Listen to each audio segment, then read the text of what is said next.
Hello students, इस video में हम क्लास 12 का मोस्ट इम्पोर्टेंट चैप्टर अवकलन अवकलन के बारे में जानेंगे। देखिए हमारे पास एक एग्जाम्पल दिया हुआ है। इस एग्जाम्पल को हम कैसे सोल्व कर सकते हैं। यहाँ पे देखो y बराबर दिया हुआ है e की power x into x square.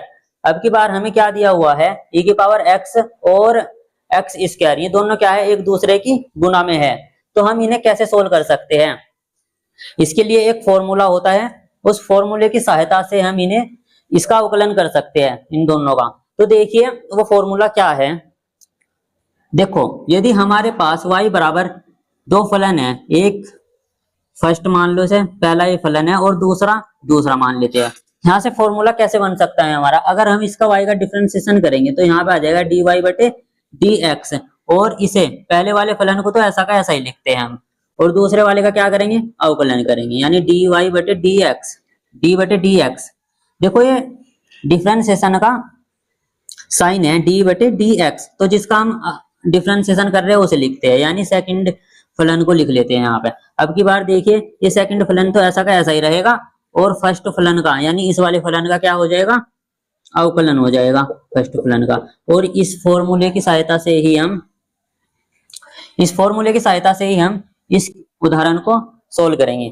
तो देखिए यहाँ पे e की पावर x, इसे हम थोड़ी देर के लिए एक मान लेते हैं, और एक्स स्क्वायर को इसे थोड़ी देर के लिए दो मान लेते हैं। तो देखिए यहाँ पर जब हम इसे थोड़ी देर के लिए एक और इसे थोड़ी देर के लिए दो मानेंगे, तो हम यहाँ पे लिख सकते हैं कि एक को तो ऐसा कैसा ही लिखेंगे, दूसरे का डिफरेंशिएशन करेंगे, फिर दूसरे को ऐसा कैसा ही लिखेंगे, एक का डिफरेंशिएशन करेंगे। अब देखिए अब हम इसका अवकलन करते हैं। यहाँ पे देखिए y का अवकलन करेंगे हम, तो यहाँ पे आ जाएगा dy बटे में dx, और जब हम इसका e की पावर x को तो हम ऐसा का ऐसा ही लिख लेंगे, क्योंकि यहाँ पे पहले वाला ऐसा का ऐसा ही लिखा हुआ है।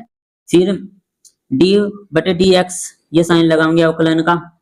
अब देखिए यहाँ पे सेकंड है, तो सेकंड हमारे पास यहाँ पे क्या है, एक्स स्क्वायर है, तो यहाँ पे लिख लेंगे एक्स स्क्वायर। यहाँ पे प्लस का साइन है तो प्लस का साइन लगा लेंगे।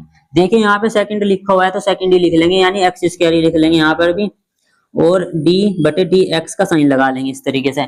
यहाँ पे देखिए ये है फर्स्ट क्या है, e की पावर x, तो e की पावर x लिख लेंगे यहाँ पे। इतना करने के बाद e की पावर x को तो ऐसा कैसा ही लिख लेंगे, और x स्क्वायर का क्या करेंगे, अवकलन करेंगे। तो जब हम इसका अवकलन करेंगे तो ये साइन हट जाएगा यहाँ से, और जो ये दो है ना, ये तो आ जाएगा गुना में, और इस दो में से एक घटाकर लिखते हैं, यानी एक आ जाएगा यहाँ। अब देखिए एक्स स्क्वायर को ऐसा कैसे लिखेंगे, क्योंकि इसके सामने कोई अवकलन का साइन नहीं है, इसलिए तो इसका तो अवकलन होने का नहीं, ये तो ऐसा कैसे ही आ जाएगा। जिसके सामने अवकलन का साइन होता है, देखो e की पावर x है, इसके सामने है ये d बटे dx, तो इसका अवकलन होगा e की पावर x का। लेकिन e की पावर x का अवकलन e की पावर x ही होता है। मैं तुम्हें बताऊं, देखिए अगर हमारे पास d बटे dx लिखा हुआ कहीं और इसकी पावर e की पावर x है, तो जब इसका डिफरेंशिएशन करते हैं तो e की पावर x ही आता है डिफरेंशिएशन करने पर e की पावर x का। तो इसलिए यहाँ पर e की पावर x ऐसा कैसे ही आ जाएगा, e की पावर x ही। अब देखिए e की पावर यहाँ पर भी है और e की पावर यहाँ पे भी है, तो हम क्या करेंगे, यहाँ से e की पावर x को कॉमन ले लेंगे, तो हमारे पास यहाँ पे बचेगा 2x प्लस e तो कॉमन ले लिया हमने यहाँ से, तो यहाँ पे बचेगा एक्स स्क्वायर। देखिए अब भी हम कॉमन ले सकते हैं यहाँ से x यहाँ पे भी है और x यहाँ पे भी है। तो चलिए देखते हैं, e की पावर x आ गया ऐसा कैसा ही। यहाँ से हम क्या करेंगे, x कॉमन ले लेंगे, ये x हमने यहाँ से कॉमन ले लिया, तो यहाँ पे क्या बच जाएगा, 2 प्लस x। तो हमारा फाइनल डिफरेंशिएशन क्या हुआ, देखिए dy बटे में dx बराबर कितना आ गया हमारे पास, e की पावर x इंटू एक्स और इंटू 2 प्लस x।